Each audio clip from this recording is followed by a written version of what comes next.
Welcome to Crucified with Christ.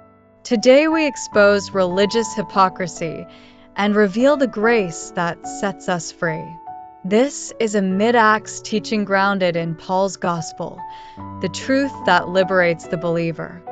Religious hypocrisy having a form of godliness, but denying the power thereof. When religion replaces grace, it becomes control. It becomes guilt. It becomes condemnation. It becomes a mask that hides the truth. But grace brings freedom. Paul taught that we are complete in Christ, not bound by man-made rules, not controlled by religious pressure, and not judged by traditions.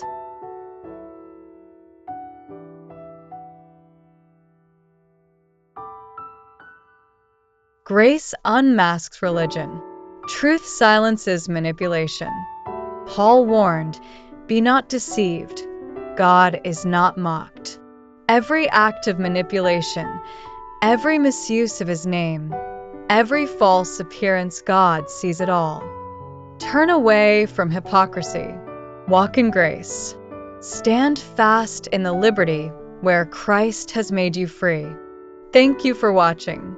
Remember, grace unmasks religion, and liberty in Christ is your freedom. This is Crucified with Christ, where truth stands and grace speaks.